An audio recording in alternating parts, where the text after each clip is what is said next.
L'Iran aime faire du bruit avec ses sabres, mais cette fois, ils sont peut-être allés trop loin. Ils ont lancé True Promise 3, une nouvelle vague d'attaques visant des sites militaires israéliens, et maintenant, ils intensifient les menaces contre les États-Unis eux-mêmes. Suite à une frappe américaine récente au Yémen, l'Iran a averti que toute attaque sur son sol serait accueillie avec une force dévastatrice. Le 31 mars, le commandant de l'aérospatiale du corps des gardiens de la révolution islamique Amir Ali Haji Sadar l'a expliqué à la télévision nationale. Les Américains sont dans une maison de verre, donc ils ne devraient pas lancer de pierres. Des mots forts pour un pays que la plupart des analystes occidentaux estiment incapable de gagner un combat conventionnel contre les États-Unis. Alors pourquoi l'Iran parle-t-il ainsi? Est-ce de la vantardise, ou détiennent-ils des informations que nous n'avons pas? Parce que bien que la force aérienne de l'Iran soit dépassée, et que ses chars soient en retard de plusieurs décennies, c'est ce que vous ne voyez pas qui pourrait compter le plus. Alors aujourd'hui, nous examinons de près l'armée iranienne. Qu'est-ce qui est réel? Qu'est-ce qui est risible? Quelque chose qu'ils ont construit pourrait-il vraiment menacer l'armée la plus puissante sur Terre? Découvrons-le. Le commandement central des États-Unis, ou commandement central des États-Unis, prend très au sérieux la menace iranienne. Le général des Marines, Kenneth F. McKenzie, Jr., a déclaré le 22 avril 2021 devant la commission des services armés de la Chambre. Ces petits et moyens UAV, qui se multiplient dans la zone d'opération, représentent une nouvelle menace complexe pour nos forces et celle de nos partenaires et alliés. Et a ajouté, pour la première fois depuis la guerre de Corée, nous opérons sans une totale supériorité aérienne. Malgré plus d'une décennie de sanctions paralysantes de la part de la majeure partie du monde, l'Iran a fait des progrès significatifs dans le domaine des UAV et des drones. Nous en discuterons plus en détail sous peu. Mais les Iraniens ont peut-être encore des tours plus sournois en réserve. S'exprimant à bord du nouveau porte-drone Shahid Bakeri de l'Iran, lors d'un défilé naval dans le golfe Persique le 27 mars. Le commandant de la marine du corps des gardiens de la révolution islamique, l'amiral Ali Reza Tangsari, a déclaré que l'Iran a développé des armes avancées, y compris des missiles à longue portée améliorés par l'intelligence artificielle, pour contrer les tactiques militaires américaines. L'ennemi ne voit qu'une fraction de nos capacités. Ce qu'ils verront sur le champ de bataille sera totalement différent.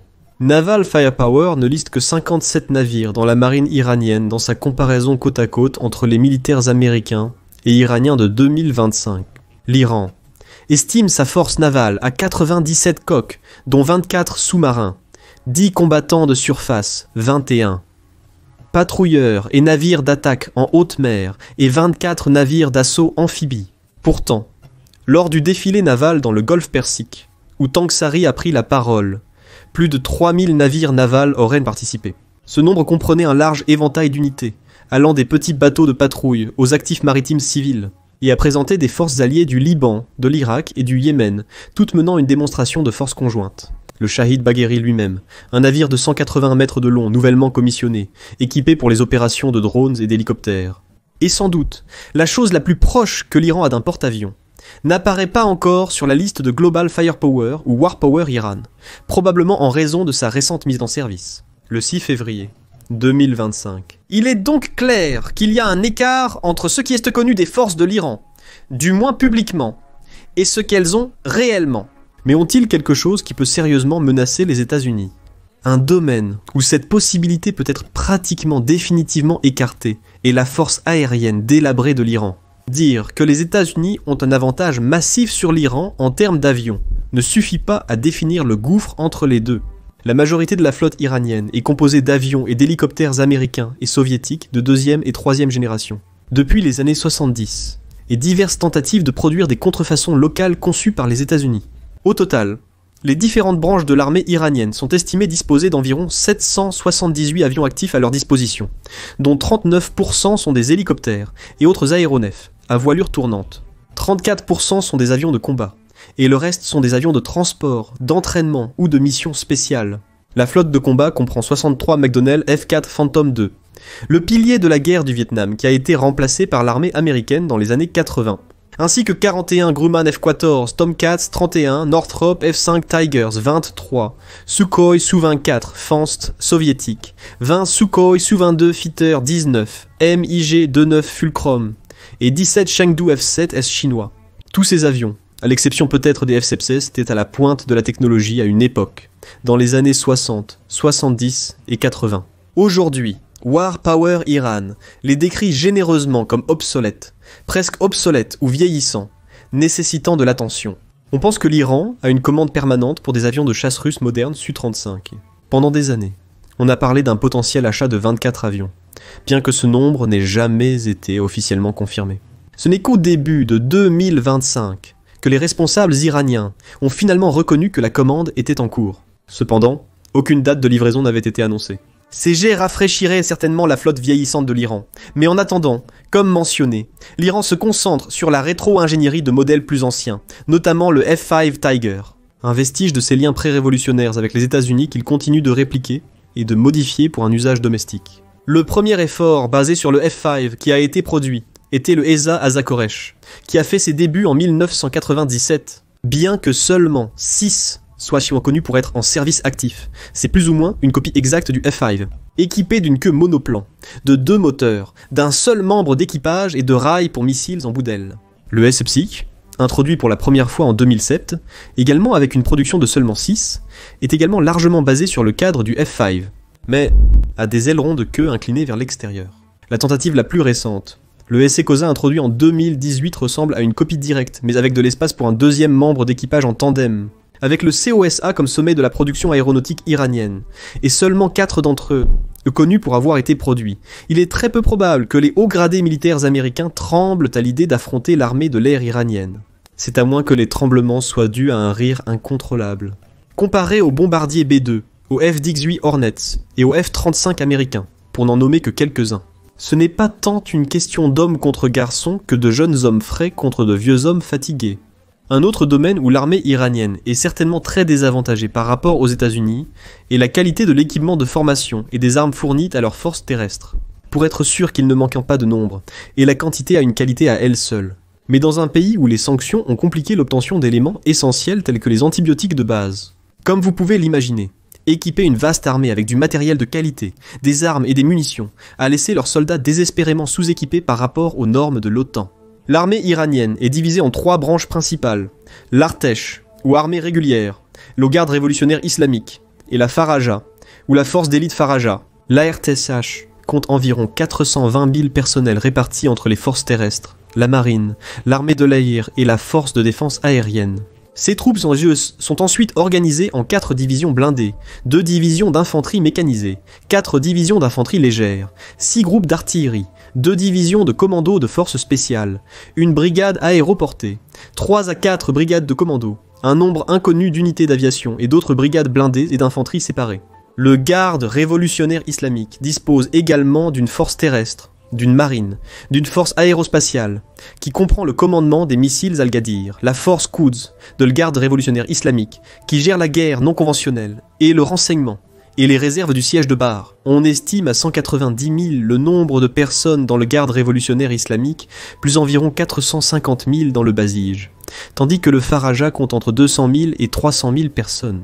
C'est une grande armée qu'il n'a pas été possible de maintenir en état pour rivaliser avec celle des États-Unis. Cela s'explique en partie par une question de budget. Les États-Unis ont annoncé un nouveau budget de défense avoisinant $1 billion. Le budget de défense de l'Iran pour 2024 n'était que de 15,5 milliards de dollars, bien en dessous de 1% des dépenses des États-Unis. Cela dure depuis des décennies, principalement car la capacité militaire de l'Iran a été épuisée par la guerre Iran-Irak dans les années 80, de manière que les États-Unis n'ont jamais connu, et il a fallu des décennies pour se rétablir, terriblement exacerbés par les sanctions. Tandis que les soldats américains bénéficiant d'équipements de pointe éprouvés au combat, comme la vision infrarouge, l'armure corporelle avancée et les armes modernes, les troupes iraniennes, elles, doivent se contenter de beaucoup moins. Cela dit, dans les années 2020, les indications sont que l'Iran a régulièrement amélioré l'état de ses forces terrestres. Par exemple, ces dernières années, de nouveaux fusils locaux ont été introduits. Cela inclut le fusil de combat Masav 2.7.6, de I-51 et même, introduit en 2021. Le fusil d'assaut Kalachnikov, 1.33.7.6, 2x39 Mammum, une adaptation iranienne de le Kalachnikov, un 03, introduite en 2016, et le Nakshir, ou Oshtar 7.6, 2 par 54 mm, fusil de sniper, une version iranienne de la plateforme Sniperskaya Vintovka Dragunova, également dévoilée en 2016. La manière dont ces nouvelles armes, ou d'ailleurs les stocks d'armes de l'époque de la guerre froide se comportent en combat réel, est en grande partie une question de spéculation. En effet, l'Iran n'a pas mené de guerre terrestre depuis le conflit avec l'Irak dans les années 80. Il en va de même pour son armement lourd. En 2021, l'armée iranienne disposait de 1663 chars de combat principaux, 725 véhicules de reconnaissance et de combat d'infanterie, 640 véhicules blindés de transport de troupes, 2322 obusiers tractés et autopropulsés, et 1476 lance-roquettes multiples. L'équipement de l'Iran semble impressionnant en quantité pure, dépassant même les stocks américains sous certains aspects. Par exemple, l'Iran a 2070 pièces d'artillerie tractées contre 1212 pour les États-Unis, et 1517 lance-roquettes mobiles contre 641 pour les États-Unis. Mais encore une fois, le point clé n'est pas tant la quantité que l'âge et la qualité. De nombreuses pièces iraniennes, comme le char Chieftain du Royaume-Uni, l'hélicoptère d'attaque Sea Cobra fabriqué aux États-Unis, et le transport de troupes blindées M113 étaient des armes de premier ordre pour leur époque. Mais une grande partie est très dépassée selon les normes d'aujourd'hui. L'Iran essaie donc activement de moderniser ses armes, par exemple en introduisant le char de combat principal Karar, après avoir été moqué à l'origine, pour ne pas avoir soutenu leurs prétentions fanfaronnes qu'ils pourraient livrer ce char en un an. La production a finalement commencé sérieusement, et environ 100 ont été livrés depuis 2021. De plus, en janvier, il a été annoncé que 1000 drones de reconnaissance et de combat polyvalents avaient été livrés à l'armée. La marine est un autre domaine où la puissance de l'Iran est bien moindre que celle des 11 porte-avions des États-Unis, plus 9 porte-hélicoptères. Les totaux de l'Iran dans ces catégories sont nuls. L'Iran possède 25 sous-marins, mais seule une poignée sont de taille standard. La majorité sont de petits navires à courte portée pour le combat côtier. Nous sommes loin de l'endurance ou des capacités de la flotte nucléaire furtive américaine. Cependant, peut-être qu'une comparaison directe et côte à côte des deux marines n'est pas la manière la plus utile de voir les choses. La marine américaine, conçue pour projeter sa puissance à l'échelle mondiale, constitue un des 3 éléments de la triade nucléaire des États-Unis, ultime force de dissuasion. En revanche, la marine iranienne est principalement conçue pour défendre ses propres eaux du golfe Persique, en particulier les détroits d'Ormuz. Et à cet égard, bien qu'incapable en tant que force expéditionnaire ou plateforme pour des assauts basés en mer, la marine iranienne pourrait au moins être une nuisance sérieuse. Comme les États-Unis, l'Iran continue de moderniser et de rééquiper ses forces, y compris la marine. En décembre 2023, il a été rapporté que la marine iranienne a reçu une série de nouveaux équipements, y compris le Talaïeh, un missile de croisière intelligent stratégique avec une portée de plus de 620 miles et la capacité de changer de cible en plein vol. Le Nasir, un missile de croisière à courte portée avec une portée de plus de 62 miles et une ogive de 286 livres. Présentation d'un système de guidage radar actif, d'un système de guerre électronique sur drone polyvalent, d'un détecteur de plongeurs, d'un nouveau système de missiles surface-surface et du Servant, un nouveau remorqueur. Mais plus important encore, l'Iran est estimé avoir environ 5000 mines marines et a équipé certains de ses bateaux d'attaque rapides avec des capacités de pose de mines rapides. Bien que l'efficacité de leurs mini-sous-marins lors d'une bataille navale dense ne soit pas certaine, ils pourraient probablement endommager une flotte attaquante. Et, toutes choses considérées, en l'absence de coups décisifs qui le paralysent avant qu'il ait une chance d'agir, la marine iranienne semble avoir la capacité d'attaquer des pétroliers et d'autres navires de transport dans les détroits, avec entre 20 et 30% des approvisionnements mondiaux en pétrole et en gaz naturel liquéfié qui transitent. Les détroits. Le transport d'énergie précieuse des États du Golfe vers l'Europe et la Chine est crucial. Toute perturbation pourrait avoir de graves répercussions sur l'économie mondiale. Le niveau de menace de ce type d'opération iranienne a été considérablement augmenté avec l'annonce en mars que le corps des gardiens de la révolution islamique a stationné de nouveaux systèmes de missiles de défense aérienne et côtière sur les îles hautement stratégiques de Greater Tom, Lesser Tom et Abu Moussa, à l'ouest du détroit d'Ormuz. Avec ce déploiement, l'Iran a acquis la capacité de cibler les bases ennemies, les navires et les actifs dans la région à des distances allant jusqu'à 370 miles. Selon Tank Siri, cela permettrait à l'Iran, du moins en théorie, de cibler la garnison américaine de la base aérienne d'Al-Dafra aux Émirats et d'empêcher les avions de guerre américains décollant des bases de Bahreïn, du Qatar ou du Koweït d'approcher le détroit d'Ormuz. Le contrôle de la mer par le corps des gardiens de la révolution islamique pourrait s'étendre à Al-Udeid, la plus grande base militaire américaine de la région à Doha, une activité de soutien naval à Bahreïn, siège du commandement central des États-Unis et domicile de la 5e flotte américaine. Bien sûr, l'efficacité de cette manœuvre dépend largement de la qualité et de la quantité des systèmes de missiles déployés là-bas. Et si, comme l'a souligné le général Mackenzie, les véhicules aériens sans pilote et les drones iraniens ont changé les paramètres d'un éventuel affrontement entre les États-Unis et l'Iran.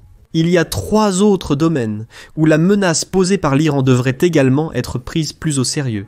Ce sont les missiles hypersoniques, les systèmes de défense aérienne et la guerre cybernétique électronique. Suite à l'attaque d'Israël contre l'Iran en octobre 2024, l'envoyé américain en Israël, Amos Hochstein, a affirmé que l'Iran est essentiellement à découvert en ce moment, sans défense aérienne.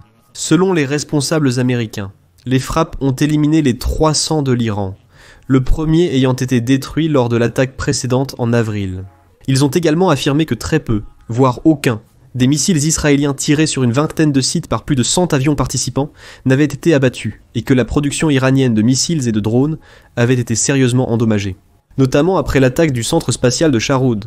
Toutefois, aucune preuve tangible n'a été fournie pour confirmer ces allégations, ce qui est inhabituel pour les Israéliens, qui ne sont généralement pas timides pour montrer les résultats de leurs succès militaires avec des vidéos de haute qualité. En réalité, les preuves indiquent qu'il n'y a pas d'absence de déformation de la vérité dans ces propos. Les images de la nuit de l'attaque montrent clairement que les défenses aériennes iraniennes ont réussi à abattre de nombreux missiles israéliens dans le ciel de Téhéran, avec seulement un seul petit impact enregistré. Cela contraste fortement avec les images de l'attaque de l'Iran sur Israël, surnommée Vraie Promesse 2, où des dizaines de missiles ont été vus frappant divers endroits, notamment à la base aérienne de Nevatim dans le Negev, principale base de la flotte israélienne de F-35. Israël a décrit ses défenses aériennes comme ayant été impressionnantes pendant la frappe, mais n'a pas publié de chiffres spécifiques d'interception. L'affirmation largement citée selon laquelle 99% des missiles ont été abattus fait référence à l'attaque de l'Iran en avril, et non à cette agression récente. Il ne fait guère de doute que de nombreux missiles iraniens ont réussi à franchir les défenses aériennes multicouches d'Israël, considérées comme l'une des meilleures au monde, renforcées par une couverture aérienne substantielle, fournie par les États-Unis et d'autres alliés. Selon les Iraniens, la frappe impliquait des missiles balistiques, Gadir et Imoud, ainsi que les nouveaux missiles hypersoniques, Fatah 2, avec 90% atteignant leurs cibles avec succès. Avec environ 180 missiles tirés mais seulement des dizaines d'impacts enregistrés, il est possible que ces affirmations tentent également d'étirer la vérité. C'est ainsi dans le brouillard de la guerre. De plus, la précision de ces frappes a été remise en question par les analystes et les médias américains, certains estimant que moins de la moitié des impacts directs revendiqués par l'Iran ont réellement été réussis. Cependant, cette évaluation a elle-même été examinée de près. Des images satellites de la base aérienne de Nevatim montrent des dommages sur plusieurs hangars abritant des F-35, suggérant que la frappe iranienne pourrait être plus précise que ce qui a été reconnu publiquement. En même temps, les experts militaires occidentaux restent sceptiques quant aux affirmations de Téhéran, selon lesquelles certains de ces missiles s'étaient vraiment hypersoniques.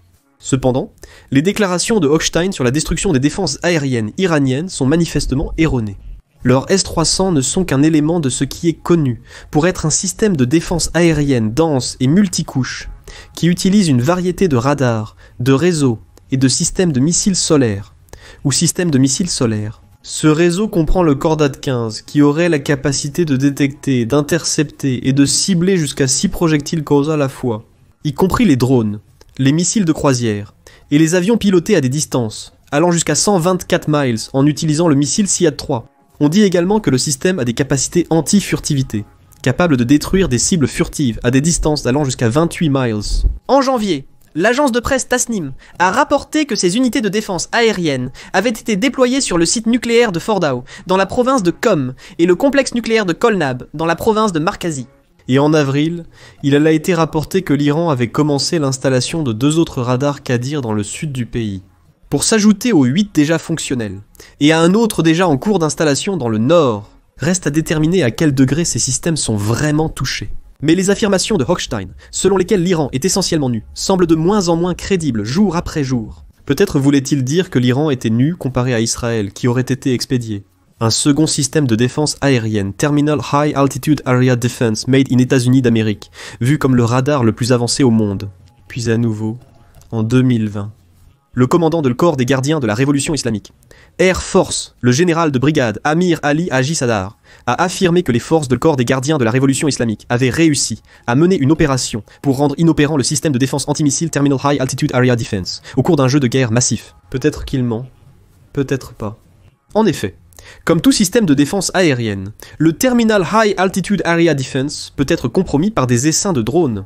L'Ukraine et la Russie ont réussi à submerger des systèmes de défense aérienne tels que le Patriot et le S-400, avec des essaims de drones bon marché les forçant à tirer leurs missiles beaucoup plus chers, laissant les systèmes épuisés et les actifs qu'ils défendent vulnérables à des frappes de suivi par des missiles et des drones.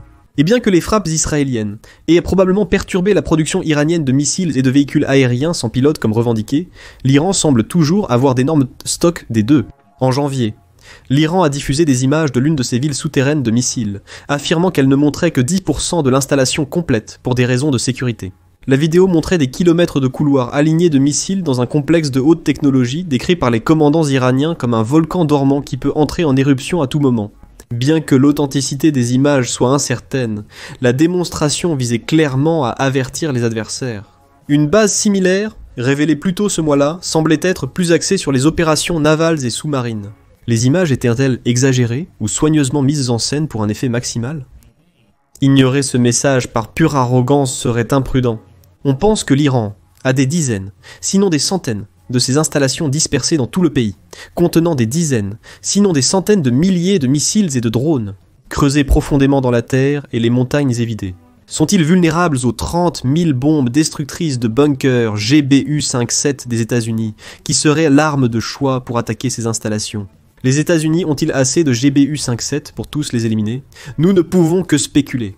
Il reste également à voir s'il y a une quelconque vérité dans les affirmations iraniennes, selon lesquelles ils seraient capables de suivre les empreintes radars individuelles des chasseurs furtifs F-35, ou pour bombarder les systèmes radars et de communication des avions ennemis avec des ondes radio pour perturber leurs opérations.